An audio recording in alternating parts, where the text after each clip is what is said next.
Hi everybody and welcome to the monthly Astrology Snapshot. My name is Paula Shaw and this forecast is for the month beginning at the new moon on January 2nd or 3rd depending where you are in the world. So this lunar month is the first lunar month of 2022 and we'll be kicking off this year with a new moon in Capricorn. Now Capricorn is a really earthy, grounded, solid, reality check sign. Capricorn is not scared to roll the sleeves up and do the hard work. But first, let's get really real and serious. There's a real, very serious energy about the beginning of this year. And when I look at the biggest cycles, I can't help but wonder if this is a bit of a setup to make sure we don't skip over this step or bypass, and that we actually really stop and think about what matters on earth and allow ourselves to be open to getting really honest so that we can move forwards and not look back and not go back to what we were a few years ago before the whole pandemic story started happening. So this lunar month, like I said, it kicks off with the new moon in Capricorn, and there's a lot of Capricorn energy this lunar month. So that's why it's important to tune into the frequency of what Capricorn's about.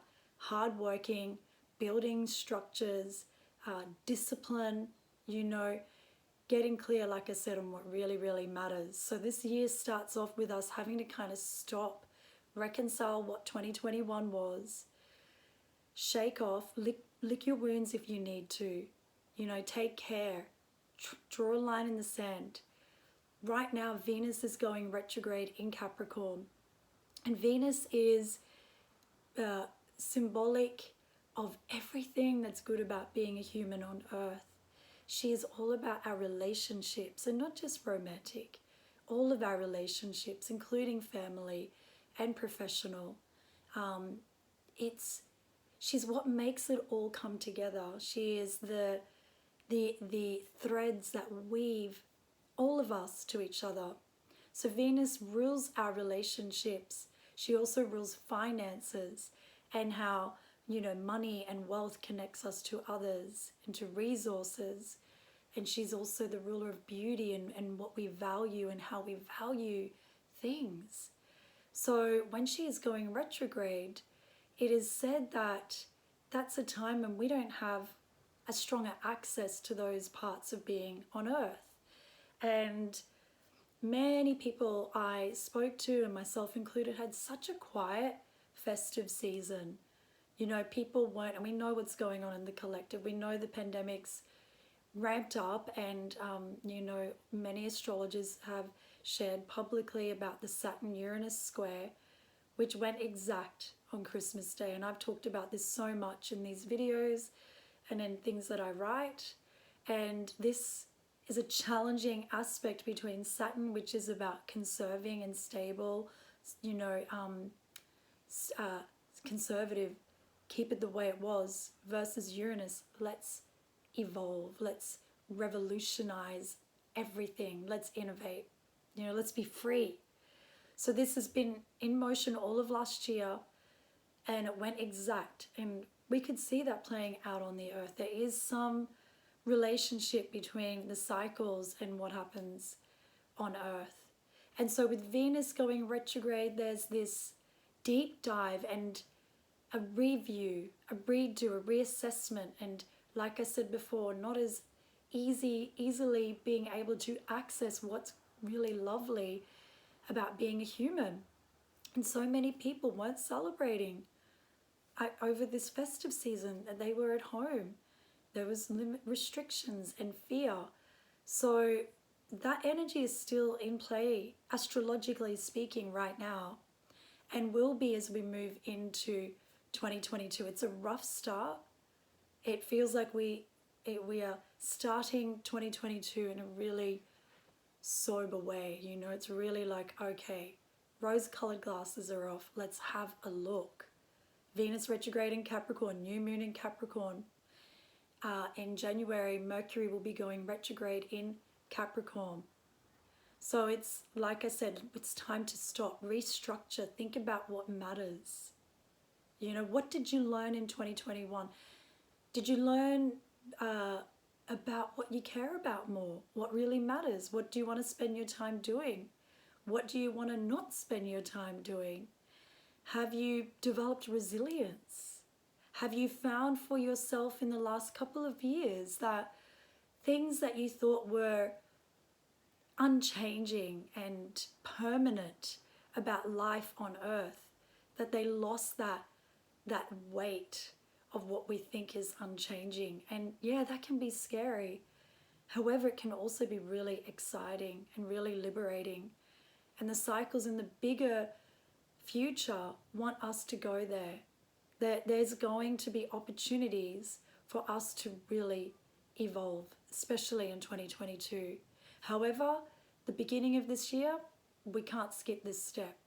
It really feels to me as though humanity is being asked to grow up and get serious about what matters on this planet and the resources. That's Venus. It's like, let's sort this out. Let's not just leap into another year and pretend like nothing's happened and go back to the way we were, living the way we were, chewing through resources and, you know, being, as a collective, you know, the herd, being so obsessed with producing more and more. You know, these cycles we're in as I do this video and as we enter into 2022, it really feels like we can't get away with that anymore. It's a massive shift. So, but it's not all doom and gloom. There is, well, before I move on to some of the other aspects, that, you know, a way to really harness the energy of this time would be to sit and reflect and take stock. Your Capricorn wants us to be disciplined, to get structure in our lives. You know, is there something that you can do where you can put in more effort in a section of your life? Is there a part of your life where you can apply more discipline? If you are one to work with the new moons and you're a person that visions for the new year, then I recommend this new moon being a powerful time to get really focused and really prepared to put effort into something and to be disciplined and to be honest. You know, I've already shared this, the Venus retrograde cycle is also a time where we can be getting really honest about our relationships. So that's a huge piece that's going through a massive transformation as well. And yeah, so the positives. So we have Jupiter, who has just moved into Pisces. And Jupiter loves being in Pisces. Jupiter is the great benefic, which is this planet that bestows, it brings more to your life. Jupiter expands, you know, and there can be a shadow to expansion, of course. However, in context of the cycles we're in this moment, I really get this feeling Jupiter wants to support us to go, okay, I'm going to put in this effort. We are getting really real. Things are getting serious. The rose-colored glasses are off. But I know that I can work hard and move this story forwards. I know that if I get my intentions right and my attention in the right direction, the energy of the Capricorn new moon and all of the planetary action will really boost what you do. And Jupiter will go, let's go. I've got your back. So Jupiter and Pisces can really open us up spiritually. Jupiter in some astrology lineages is the guru. You know, it is the great teacher. And Neptune is spirituality. It's the celestial, heavenly, the realms of the angels. So there is this potential for great spiritual hope. It takes 12 years for Jupiter to travel throughout the whole zodiac. So it's It's only just coming back after many, many years of being in Pisces again. And what's really interesting about this is Jupiter's preparing and ramping up for a massive, beautiful conjunction with Neptune in Pisces. That will be happening in April. And I can feel that this has the potential of being an extraordinarily beautiful time for anyone in the fields of creativity, the arts, even people that do similar work to what I do, people that storytellers, publishing. There might be a spiritual renaissance. Like there really could be. So mark that first couple of weeks of April now, and it would be a great time to go and do a spiritual retreat, or to do a private retreat, or to up your spiritual practice, or make space to be super creative. It will be beautiful. That is a rare transit. I can't remember the years when they were last together in that sign, but it's a long time. So it's definitely a transit to mark in your calendar and prepare for. Okay, so as I already said, there'll be that Mercury retrograde this month. There's actually 4 Mercury retrograde transits this year. Again, this is where I piece it together and I stack all the evidence up, and I get that humanity is not skipping a step. We have to grow this year. We have to get it. We have to, I feel, grow up as a species, as the collective. Okay, so let's move on to the full moon in Cancer. This will be happening, what's the date? On the 17th, 18th of January. So Cancer is ruled by the moon. So when the moon is in Cancer, it's amplified. It's amplified emotions. These 2 symbols really signify our emotional world. And Pluto is conjunct the Sun. And actually there's a few more hits to Pluto this year, which is, from what it feels like, it's this reactivation of all the themes we've been working through, which is why I would strongly suggest stopping and really reconciling what you've been working through in the last 2 years. Since March 2020, what's been being restructured in your life? What's changed? Really take a moment to reflect on that. And anything unfinished will probably want to be resolved. And like I said, it's sobering. It's not this mystical time. It's really not. But if you work with the energy, it can actually be quite powerful to stabilize something in your life and bring you into a depth and a truth and a wisdom that we normally are not accessing. So the full moon in Cancer, like I said, full moons in Cancer are amplifying the emotional state.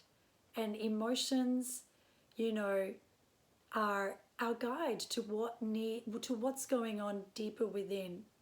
So when we move towards this full moon, if you're finding a lot of emotions are stirring up, don't be surprised. Work with it and allow it to be your guide, and know that this is part of a cycle. Some of us may be grieving what went down in 2021, or feeling that sense of, wow, we're not going back. Even though conceptually and logically most of us know that, there's still this deeper recognition of life has changed, and it's changed forever. And we may need some time to grieve that in the midst of the current cycles we're moving through. This full moon could really activate that sadness. And for some of us, it might be anger and frustration still.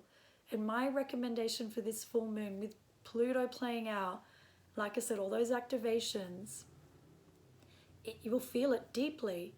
I want to recommend now that you prepare and maybe, book in with your healer now.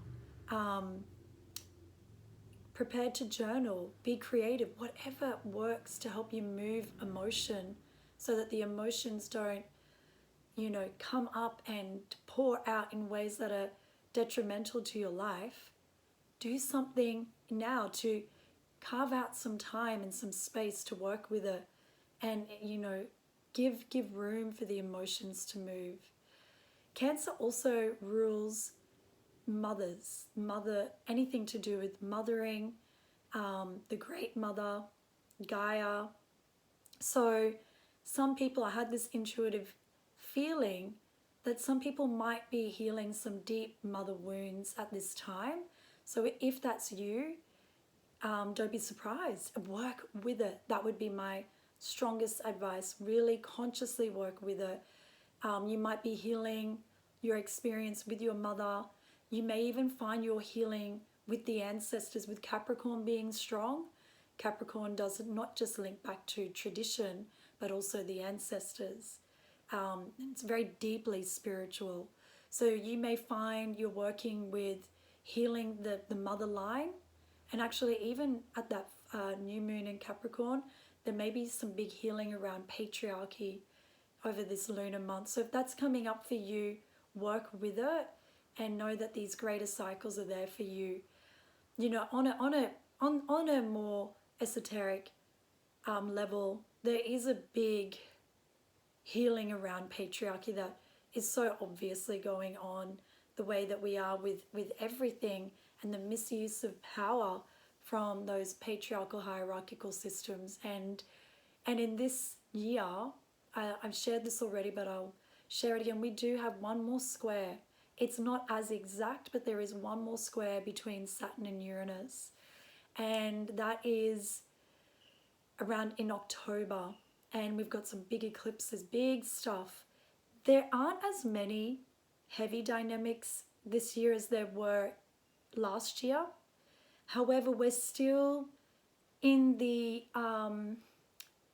energy of those bigger cycles. They're not finished, but they're not starting either. And like I shared already, we've got that beautiful Jupiter, Neptune energy that will show us, hopefully, a greater meaning to what is actually going on right now for humanity. So so that full moon in Cancer allows some deep healing with the mother to occur, or even your own experience if you are a mother yourself, and how you mother, and allowing that to heal and letting the emotions just wash away. Work with water for Cancer. Always work with water to purify and to heal. Also, full moons are great to work with fire, rituals, anything. Okay, so I think that is enough. It's a longer than normal video. But to wrap it up, this is a time, it's a sober beginning to the year, but that's okay. We can work with it. We can actually really take advantage of this moment to reconcile 2021, to get really real and listen to what really matters, what's changed for you in these last 2 years, and then seed in intentions that really, really boost what matters, and harness the energy of Capricorn to be prepared to be disciplined and put in effort to the things that matter to you. And then work with the full moon in Cancer to heal any emotions and just give them a space to release any grief. Maybe you're in a big relationship healing phase. And one other thing, with that Venus retrograde, wait until Venus comes out of this whole cycle, if you can, realistically, be practical, which will be the beginning of March, to make big relationship decisions, because we'll have this Mercury retrograde and all of these other dynamics, and it feels like that by that time, by March, we'll have all the information, we'll have more of the dots will be connecting. You're in this sober beginning to 2022. Just open yourself and be patient. Be like the ancestors, which are ruled by Capricorn, and be loving and nurturing like the mother with Cancer. So lean in, take a breath, reconcile 2021. It's not necessarily a more difficult year, but it's not really easier either. But if you set some really powerful intentions right now, they will sustain you throughout this year. So I wish you well. Happy New Year, and journey well. Stay safe, and I will see you all again the next monthly Astrology Snapshot. Take care, everybody. Lots of love.